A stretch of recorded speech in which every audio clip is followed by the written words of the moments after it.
Hola a todos, bienvenidos a un video más de Quantum Core. Hoy es el segundo tema de química inorgánica, en donde veremos enlace químico y simetría molecular. Empezamos con qué es un enlace químico, qué tipos de enlaces hay, cómo se describe un enlace. Empezamos definiendo un enlace químico. Es una fuerza electrostática que une átomos para formar compuestos. Esto permite que se gane estabilidad, ya que usualmente cuando se forma un enlace químico, los átomos por sí solos tienen una energía más alta que el compuesto formado. Por ende, al liberarse energía, llamada energía de enlace, se genera estabilidad también para el compuesto. Veremos tipos de enlaces de la manera clásica.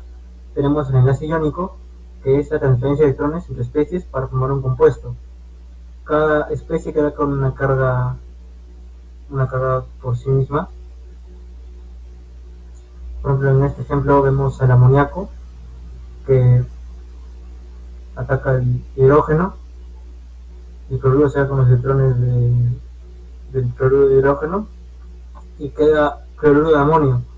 Eso tiene un enlace iónico, porque es un compuesto por sí mismo, pero no hay un par de electrones que los una. Cada uno tiene una carga. El amonio tiene carga positiva y el cloruro tiene carga negativa. Luego tenemos el enlace covalente, que es la compartición de electrones entre especies, donde los electrones son parte de los orbitales de ambos átomos a la vez. Ejemplo, el dióxido de uranio. Estos dos electrones del oxígeno son originalmente del oxígeno y estos dos electrones son originalmente del uranio. Pero al formarse el enlace, los electrones del uranio también pasan a ser del oxígeno y los electrones del oxígeno también pasan a ser del uranio. Aquí se comparten los electrones.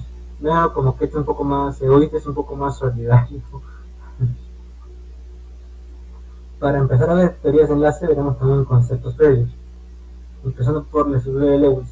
Es un simbolismo que, mediante barras, simboliza los enlaces o los también llamados pares de electrones compartidos, y los puntos, cada punto es un electrón libre. No en todos los átomos, aunque es usual, se cumple la conocida regla del octeto, que cada átomo en su último nivel debe tener 2 electrones. Por ejemplo, en el compuesto mismo de acá, el cloruro de berilio, vemos que el berilio forma un cuarteto, tiene 4 electrones. 1, 2, 3, 4. Eso es menos de 8. O también hay compuestos con un octeto expandido, como el pentafluoruro de yodo, no sé qué pronunciarlo, que tiene esta estructura. 1, 5, 1, 2, 3, 4, 5 electrones propios del yodo, más los 2 propios del yodo por ser del grupo 7A. Y en total tiene 2 electrones, no me equivoco, así 2 electrones al finalizar el compuesto. Eso es un objeto expandido, es más de 8. ¿Esto por qué se explica? Porque el yodo, así como otros elementos que tienen objeto expandido, como el azufre, por ejemplo, el bromo, el selenio, elementos así, tienen orbitales D en su configuración electrónica y orbitales D vacíos, lo cual les permite albergar más electrones. Eso también explica por qué el yodo en química orgánica es un dibujo también puede funcionar como neutrófilo, pero eso es otro tema. Luego tenemos el concepto de resonancia, que es una teoría que trata de hacer concordar justamente el aspecto teórico con lo experimental, ya que en el aspecto experimental, por ejemplo en el ion nitrato, experimentalmente se ve que el ion nitrato tiene simetría respecto a esos 3 enlaces. Este enlace debe ser simétrico con este igual a este, la misma longitud, la misma densidad electrónica, pero de la estructura de Lewis parece no ser así, porque parece que tuviéramos electrones. ¿Cómo explicamos esto? Si esto es posible, eso también es posible. Si eso también es posible. Entonces la resonancia plantea que los 3 estados existen a la vez. Por ejemplo, para pasar de este a este, tú aquí bajas electrones y luego los subes y te queda con el enlace doble acá. O para pasar el segundo tercero, aquí tú bajas los electrones y aquí los subes y te queda con el tercer estado. Lo que plantea la resonancia es que existen los 3 estados a la vez, generando el compuesto de resonancia, que vendría a ser así. No voy a dibujar las pares de electrones por simplicidad. con líneas punteadas en la zona donde ocurre la resonancia y con la carga formal. Esto sería llamado el compuesto de resonancia. En resumen, la resonancia es la teoría que plantea que pueden existir más líneas de estructura de Lewis posible para un mismo compuesto. Ahora vamos a ver otro concepto, que es la carga formal. Vendría a ser la carga eléctrica aparente de cada átomo. Esto no es necesariamente así, por lo mismo que vimos antes de la resonancia, pero da la idea de que átomo más electronegativo en determinado compuesto. Dentro de la teoría sabemos que el nitrógeno es más electronegativo que el carbono, por ejemplo. Sí, es más electronegativo. Bueno, la carga formal se define como número de electrones de valencia del átomo neutro, número de electrones no compartidos y menos el número de enlace con otros átomos. Vamos a aplicar el ejemplo al ion tiocianato para ver la carga formal del nitrógeno. Como átomo neutro de la configuración electrónica, vemos que el número de electrones de valencia de la configuración electrónica es 5 electrones. Por ende, colocamos 5. Número de electrones no compartidos de esta forma del tiocianato, esto es 1, 3, 4, menos 4 electrones, y menos el número de enlaces con otros átomos, 5 menos 4 menos 2, menos 1, lo cual nos dice que el átomo que debería tener la carga en este ion es el nitrógeno. Ahora veremos por qué la carga formal es un concepto muy teórico. Porque, por ejemplo, para el ion tiocianato mismo, tú podrías tener esta configuración.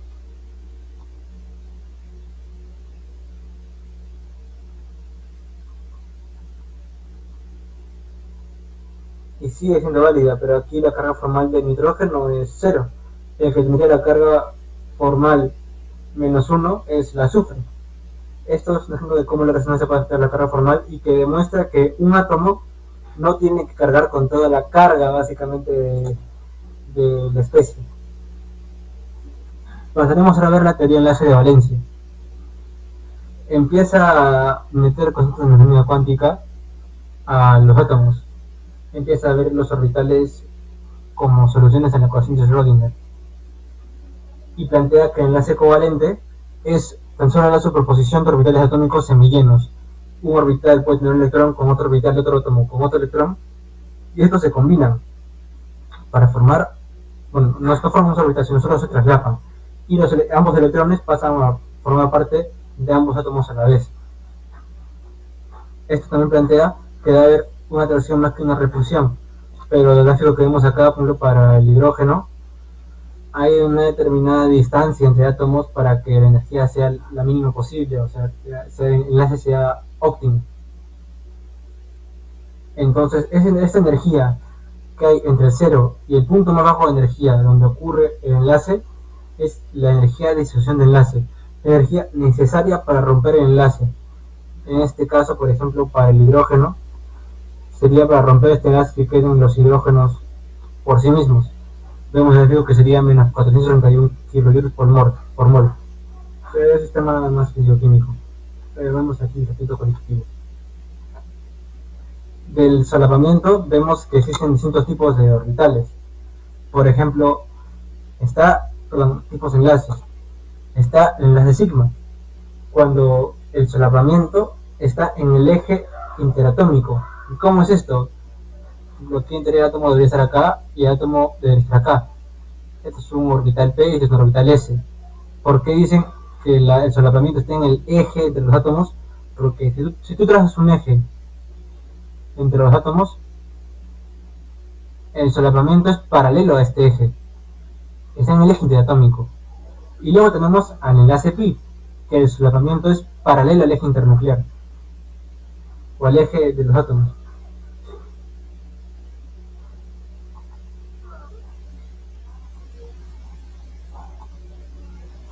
Es cuando también ocurre un solapamiento múltiple. Por ejemplo, vemos aquí para el nitrógeno que hay un enlace pi y 2 sigma. Ahora van a entender por qué el nitrógeno en su estructura de Lewis uno solamente la representa así, ¿no?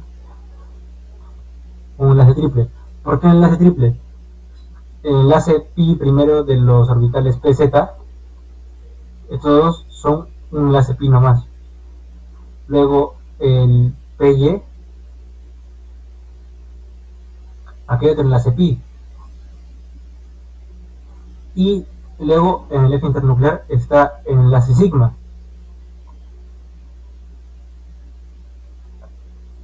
Por eso es que se dibuja con 3 enlaces, es un triple enlace según la teoría de enlaces de valencia. Ahora vamos con la hibridación.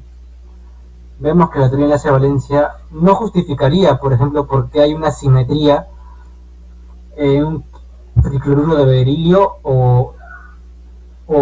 perdón, me equivoqué. Aquí debería ser tricloruro de oro. O en un metano.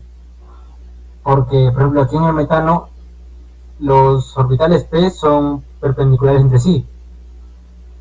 Pero según los datos experimentales, los 4 enlaces de CH forman un tetraedro. Esto no lo explica la teoría de enlace de valencia. La hibridación surge para explicar eso.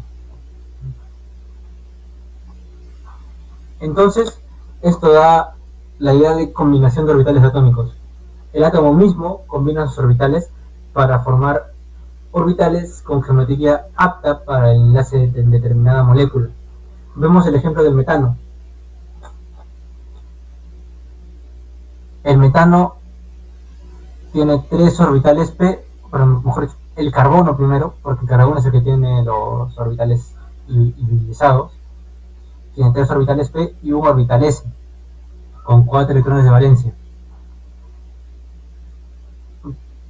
Si queremos combinar los orbitales, primero aplicamos la que se conserva el número de orbitales, no puedes disminuir el número de orbitales. Y de una simetría tú tienes que entender también que si es simétrico, los 4 orbitales deberían tener la misma energía. Puede que los 4 orbitales combinados tienen la misma energía. Y esto se le llama orbital sp3.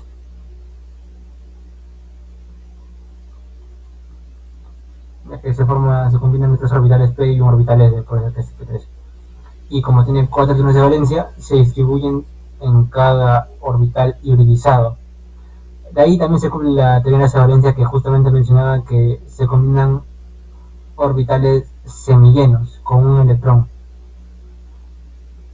Luego, por ejemplo, el átomo de hidrógeno también tiene un orbital semillano, un orbital S con un solo electrón, y ahí es donde se traslapan.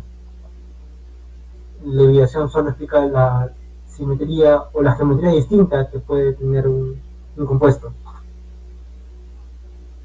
Ahora vemos la teoría de repulsión de pares de electrones de la capa de valencia, el cual pasa a ser un modelo útil, muy útil, cuando el átomo central es del grupo P.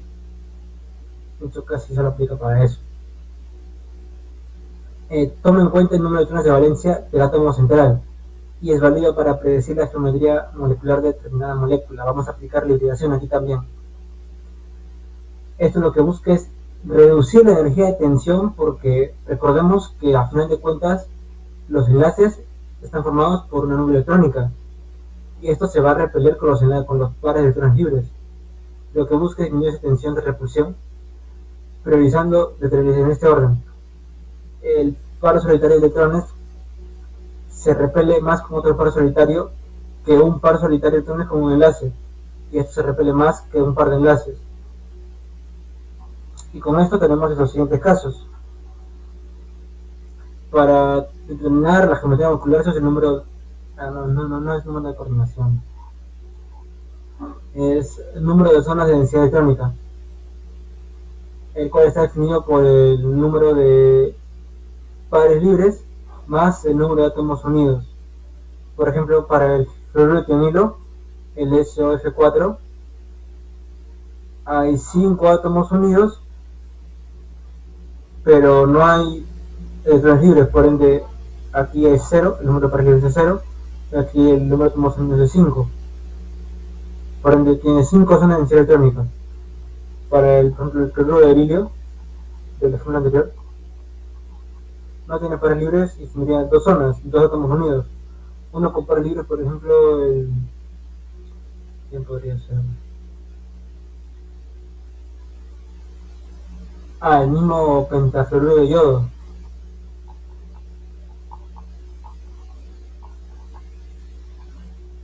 tiene un par libre y 5 átomos unidos tiene 6 zonas de densidad electrónica. Así se aplica para hallar el número de densidad electrónica. Y hay una geometría específica, o bueno, varias geometrías específicas para determinado número de zonas de densidad electrónica. Bueno, yendo con la tabla de formas de geometría electrónica según el número de zonas de densidad electrónica, tenemos con 2 zonas de densidad electrónica, hibridación sp, es un caso análogo al sp3 como mostramos con el metano.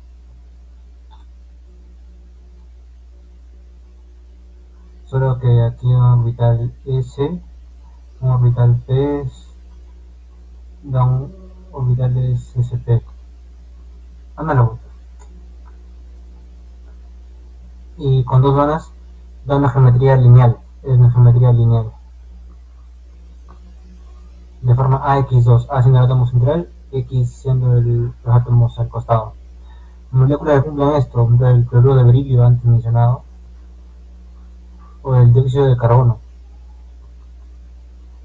Luego tenemos con 3 zonas de densidad electrónica e hibridación sp2, moléculas de la forma AX3, que sería trigonal planar. Y hay moléculas que la cumplen, por ejemplo, el cloruro de boro. También está AX2E, E viene a ser una zona de un par libre de electrones, tiene geometría angular. Y un compuesto que cumple esto es el cloruro de estaño.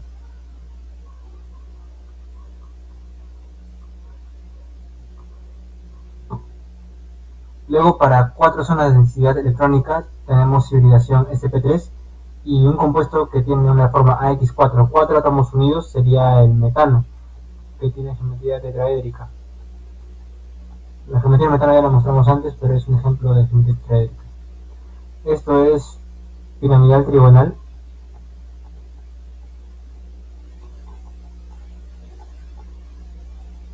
Y una manera que cumple esto es el amoníaco, que tiene esta forma.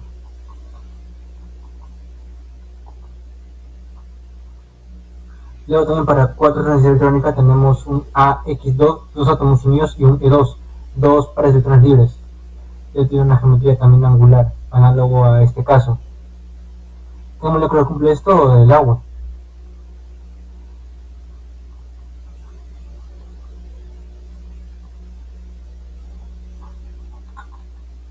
Luego para 5 zonas de densidad electrónica tenemos hibridación sp3d con AX5, 5 átomos unidos, tenemos pentafluoruro de amonio. Esto es una geometría no la voy a escribir, solo mismo, bipiramidal trigonal, ya que tiene base de 3 átomos. Es una geometría así.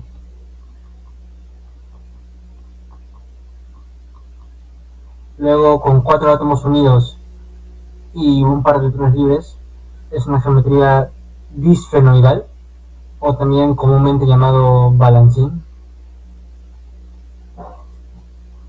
pero formalmente es disfenoidal. ¿Y qué compuesto cumple esto? El tetrafluoruro de azufre, que tiene una estructura así.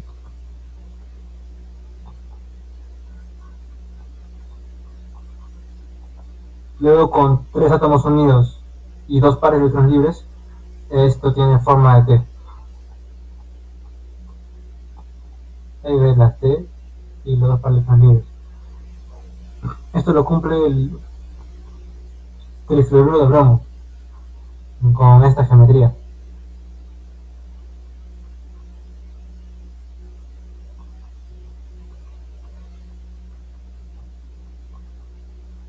Luego, con 2 átomos unidos y 3 pares de electrones libres, una X2D3, esto es lineal.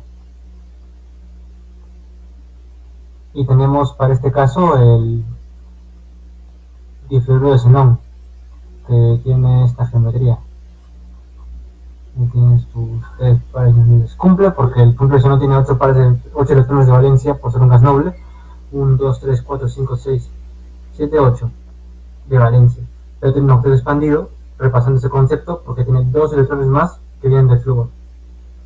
para 6 zonas de densidad electrónica, hibridación SPT-D2, tenemos primero la geometría octaédrica, una X6. ¿Quién lo cumple? Un hexafluoruro de azufre. Aquí el azufre y los átomos de flúor al costado. Luego tenemos piramidal cuadrada.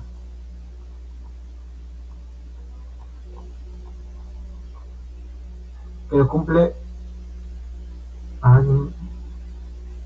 el pentafluoruro de cloro. Recordamos que también el cloro está en el ejemplo pasado como átomo que cumple el octeto. En este caso, el cloro es un átomo que tiene un octeto expandido, ya que también tiene orbitales de vacíos. Y luego tenemos la estructura cuadrada con 4 átomos unidos en un mismo plano y 2 pares de electrones libres. Esto lo cumple, por ejemplo, el ion hexafluoruro de platino. No, perdón. Tetrafluoruro de platino. Lo escribo mejor.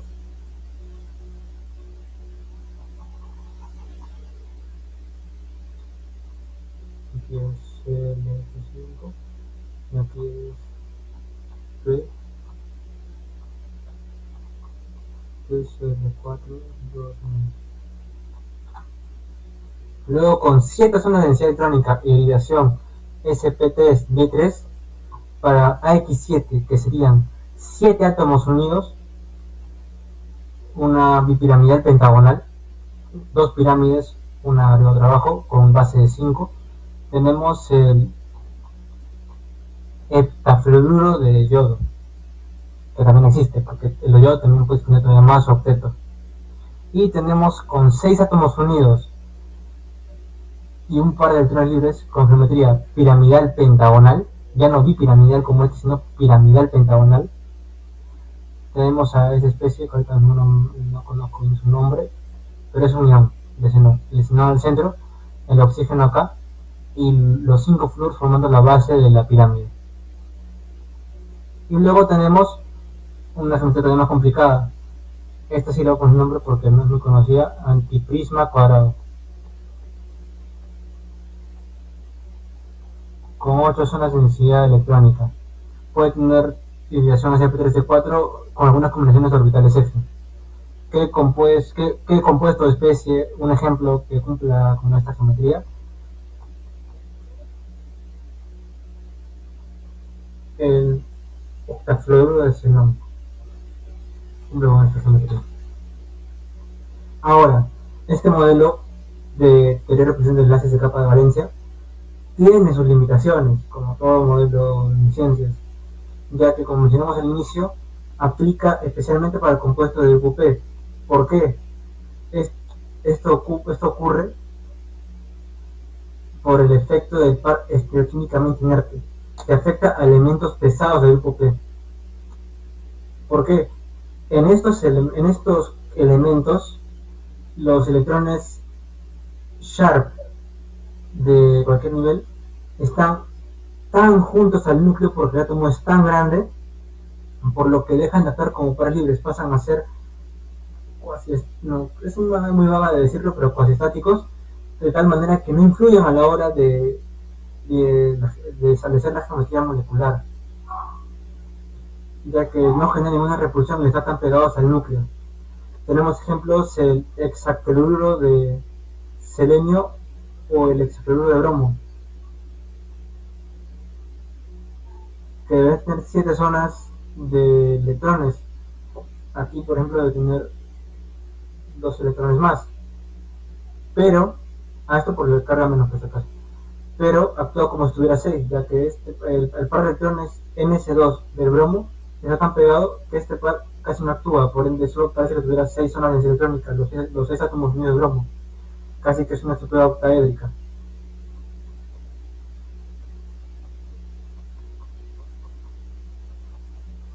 Y ese par está tan pegado al núcleo que casi que no afecta, no hay ningún efecto. Otras especies pueden ser el hexafluoruro de antimonio 3- o alduros de talio u óxidos de plomo, que tienen este par que veremos en otro capítulo de química de los elementos, que afecta mucho a la estructura de los óxidos de plomo. Ahora pasaremos a ver isomería. Vimos, creo que también lo trataron con Aldo en introducción a química orgánica, que son isómeros los compuestos que presentan la misma fórmula molecular. La distribución espacial de los átomos no es la misma. Veremos isomería ahora en compuestos inorgánicos. Por ejemplo, en especies plano-cuadradas tenemos la isomería cis-trans. Para un átomo central M, esta es una isomería cis. Ligandos o átomos unidos al mismo lado es cis y átomos intercalados es trans. Este lo presenta bastante platino. Por ejemplo, si unimos cloro, no sé, un amino. Este es un compuesto trans, por ejemplo. Si intercambiáramos estos dos, sería cis. Luego también hay isomería en especies octaédricas. Veremos tres tipos en esta ocasión: cis-trans, meridional facial y delta lambda, siendo esta última que aplica en ligados bidentados o tridentados, pero no en ligados monodentados. ¿Qué quiere decir dentados? Que, por ejemplo, este es un, luego lo veremos más a detalle, pero este es un monodentado. Por ejemplo, un ligando así, unido a un solo átomo, un átomo central. Este es bidentado, ya que dos átomos influyen en el mismo átomo. Eso lo veremos después. Para la geometría octaédrica, este sería un cis-trans. En un plano, dos ligandos iguales o dos átomos iguales están al mismo lado, y en el trans están intercalados. Puede cambiar la perspectiva, pero ya que se forma un polígono regular, verás que no varía mucho en qué vértice está abajo o qué vértice está arriba, la isomería se va a cumplir igual. Luego tenemos la isomería meridional facial, a abreviaturas FAC y MER. El isómero FAC es cuando tres de esos especies o ligandos unidas al átomo central forman una cara de un triángulo, uno abajo, dos en un plano. El isómero meridional ocurre cuando están dos en vértices opuestos y otro en el plano del cuadrado. Es isómero meridional. Meridional justamente porque esto es como el meridiano del compuesto, digamos, un análogo. Notan la diferencia, pero aquí, por ejemplo, no hay ninguna cara de un triángulo con tres ligandos iguales. No la hay. Aquí sí. Tanto él como él. Luego tenemos al delta y lambda. Cuando tú colocas el eje de simetría que pasa por dos ligandos iguales y monodentados, miras a través de ese eje, teniendo los ligados monodentados hacia adelante, como en este caso este es el eje, y estos ligandos iguales están hacia adelante mío. Si los enlaces entre los ligandos bidentados tienes que ir desde arriba hacia atrás o hacia la derecha, pero hacia la izquierda. Si tienes que ir desde el ligando de arriba hacia la izquierda, es un isómero lambda, también llamado antihorario. Si en cambio al trazar el eje del ligando de arriba vas a la derecha o hacia atrás, también definido, vas en el sentido horario. Aquí vemos desde arriba a la izquierda, antihorario.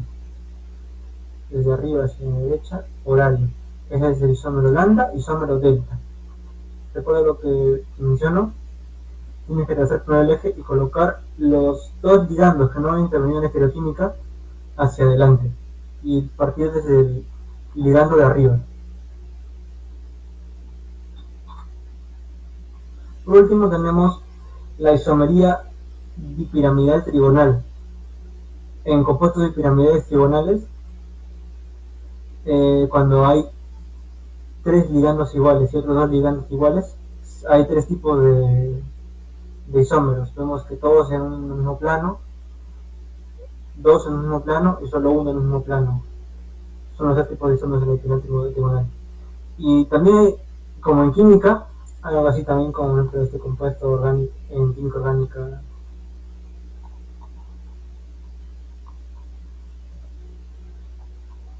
También hay inorgánica. Por ejemplo, el difluoruro de nitrógeno tiene isómero cis para esta ocasión, es un par libre, cis como los fluoros apuntando al mismo lado y trans al lado distintos. También es un análogo. Son los isómeros cis y trans. Título, vemos lo que son simetría. La simetría, como en la vida cotidiana, es lo similar respecto a que pueda ser un objeto a un eje, a un plano, a un centro. Y esto sirve también en química, ya que una molécula simétrica o no simétrica puede tener estereoquímica, por ejemplo. Esto lo encontramos en aplicaciones como las espectroscopías infrarrojo IR o la espectroscopía Raman. Como primera parte en este capítulo definiremos algunas operaciones de simetría, empezando por la operación de identidad. Esta sería operación que no cambia nada, es un ente matemático nomás, la cual solo deja la molécula tal como está. No hay ningún cambio, F2 va con F2, F3 con F3, F1 con F1, nada cambiado tras la operación de identidad E. Luego tenemos la operación rotación, denotada por C-N. Es la rotación respecto a un eje determinado ángulo. ¿Qué ángulo rotamos? Un ángulo θ que θ es igual a 360 sobre n. Ese es el ángulo que vamos a rotar.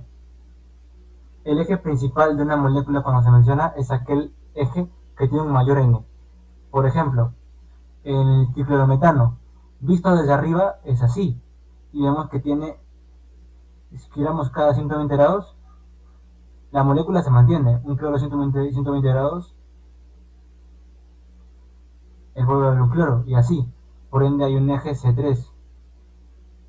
O también, una molécula de esta geometría podría ser un trifluoruro de boro, que tiene un eje C2, ya que si rotamos esta molécula alrededor del eje rojo, 180 grados, que es un C2, vemos que la molécula se mantiene igual. Igual por acá, igual por acá. Tiene tres ejes de simetría C2. Esa es la operación rotación CN. Rotar determinado ángulo, nada más. Luego tenemos la operación reflexión, la cual establece que un plano que pasa por la molécula refleja, si al reflejar cada parte de la molécula respecto a ese plano, la molécula no cambia de configuración, esta tiene simetría respecto a ese plano. Un plano, por ejemplo, perpendicular al eje principal de rotación, por ejemplo en la molécula de agua, bueno, no hay, pero por ejemplo este plano, bueno, no se me ocurre un ejemplo ahorita mismo, pero hay planos en los cuales puedes reflejar si es perpendicular al eje de rotación CM,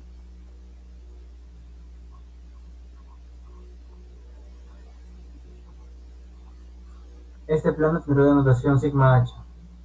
En cambio, si el plano contiene al eje principal, será denotado por sigma v. Luego tenemos la operación inversión, el cual respecto a un punto del espacio, si pasamos todas las moléculas, todos los átomos, toda parte de la molécula a través de este punto simétricamente, si tras de eso la molécula queda en la misma configuración, la molécula posee un centro de inversión como elemento de simetría.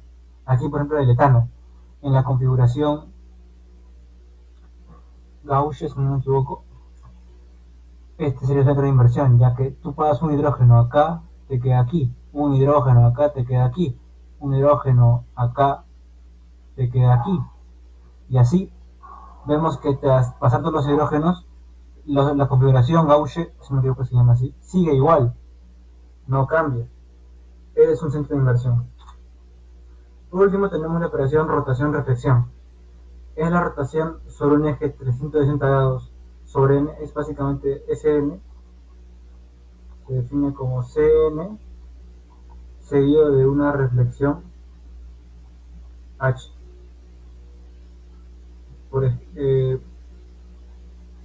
por ejemplo, primero rotamos un eje C4, por eso es que la molécula 2 pasa atrás, la molécula 1 adelante, la 3 pasa atrás y la 4 adelante. y luego en un plano perpendicular al eje de rotación la reflejamos y queda hidrógeno atrás, hidrógeno atrás, hidrógeno adelante, hidrógeno adelante, hidrógeno adelante, hidrógeno adelante, hidrógeno atrás, hidrógeno atrás. La molécula queda en la misma configuración. Entonces, la operación rotación-reflexión es un elemento de simetría de esta molécula. Ahora, ¿cómo definimos todos los elementos de simetría a la vez en una molécula? Mediante los grupos puntuales. Es una notación que va a simbolizar, va a agrupar la simetría de la molécula. Vamos a ver cada grupo puntual con ejemplos. Primero, el grupo puntual C1 es la molécula que tiene a E, solo a E como elemento de simetría. Definimos también que E es igual a C1, ya que es como que tú de esto rotarás 360 grados. O sea, das una vuelta y sigue siendo la misma molécula, por eso es que C1 es igual a E. Esta molécula, por ejemplo, el yodo bromoclorofluorometano, es una molécula que es del grupo puntual C1, ya que solo tiene ese elemento E de elemento de simetría. Luego el grupo puntual CS es una molécula que además de tener la identidad AE como elemento de simetría, posee un plano de reflexión también como elemento de simetría. Aquí, por ejemplo, esta molécula, si la colocamos en la configuración correcta, F, F, I, H, etc.,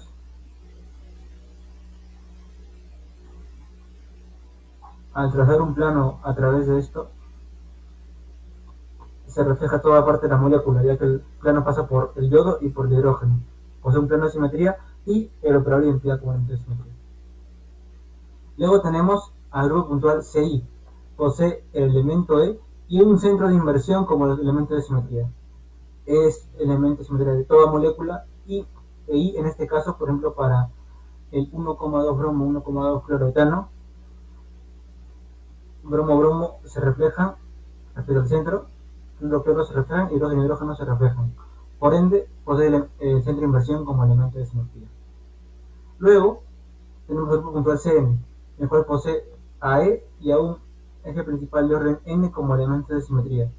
Este, por ejemplo, tiene un eje C3, ya que, pese a que pueda parecer, este anillo bencénico de la trifenilfosfina no está orientado perpendicular hacia nosotros, sino tiene una inclinación. Es por ello que al rotar 120 grados mantiene su simetría. Luego tenemos el grupo puntual CNV. Además de poseer E como elemento de simetría, posee un eje principal de orden N y al mismo tiempo N planos sigma V, o sea que contienen al eje CN como elemento de simetría. Aquí, por ejemplo, tienes el eje C3 y tienes un plano que pasa por acá, otro plano que pasa por acá, otro plano que pasa por acá. Tienes tres planos sigma V. Luego tenemos el grupo puntual CNH. Posee elemento E, como toda molécula, un eje principal de orden N, un plano sigma H y un eje CN coincidente con el eje CN. Bueno, esto se deduce de la condición anterior, si tiene un eje principal CN y un H, recordemos que SN es la continuación de ambos. Aquí tiene un eje C2, que es perpendicular a la molécula, y perpendicular también tiene un plano de simetría. El plano pasa por toda la molécula, ya que la molécula en este caso es plana, por ende cumple con el criterio del grupo puntual CNH. Luego tenemos al C infinito V, posee eje de rotación de antena infinito. ¿Qué es esto? Que no importa qué tan pequeño grado lo rotes, va a mantener simetría. Por ejemplo, un eje por acá. Eso explica más que tenemos moléculas lineales que no son simétricas, que no son únicamente iguales. Por ejemplo, en esta molécula que te pasas un eje por acá, no importa cuánto gire respecto a este eje, la molécula va a ser igualmente igual a configuración. Por ende también posee infinitos planos sigma V, ya que hay infinitos planos que pasan por este eje. No posee ningún plano sigma H, o sea, perpendicular al eje, o ningún centro de inversión, y aquí se cumple. No hay un plano que pase perpendicular al eje C infinito, que haga simetría, o tampoco un centro de inversión. Tú intercambias flúor, intercambias hidrógeno y te queda el flúor y el hidrógeno invertidos. Luego tenemos al grupo puntual de NH. Posee un elemento de simetría de identidad, un eje de orden n, n eje C2, n planos sigma v, un plano sigma h, y bueno, el eje Cn se deduce porque tiene, recordaremos de nuevo que Cn por un plano sigma h es igual al eje Cn. En este caso, C3, esto es C2, esto también un C2, esto también un C2. Cumple porque tiene tres ejes C2. Tiene n planos sigma v, ya que podría pasar por acá, agrupando estas tres moléculas, luego agrupando estas tres moléculas, luego agrupando estas tres moléculas. Un plano sigma h que pasa por los tres flúors meridionales. Luego tenemos el grupo puntual de ND. Posee un elemento identidad E, un eje principal de orden N, N eje C2, N planos sigma V y un eje de orden S2N. Aquí cambia. Esto, por ejemplo, tiene un eje S4, si no me equivoco. Lo pueden verificar después. Y por ende tiene un eje C2 también. Ya que esto tú lo rotas 90, no va a quedar igual, pero si luego lo refleja respecto a esto, si el eje S4 se cumple y el C2 también, tú lo rotas 180 y va a quedar igual. Los planos delta V, bueno, también conocidos, tú puedes trazar planos así, perpendiculares o así, y va a quedar igual la molécula. Se cumple el grupo puntual de ND. Luego tenemos el grupo puntual de infinito H, característico de moléculas lineales simétricas. Posee elemento de identidad sigma H, o sea, un plano perpendicular al eje principal, y un eje de orden infinito. E infinito es plano delta V, por lo tanto. Ese es el eje C infinito. Por aquí pasan infinitos planos delta V que contienen al eje principal.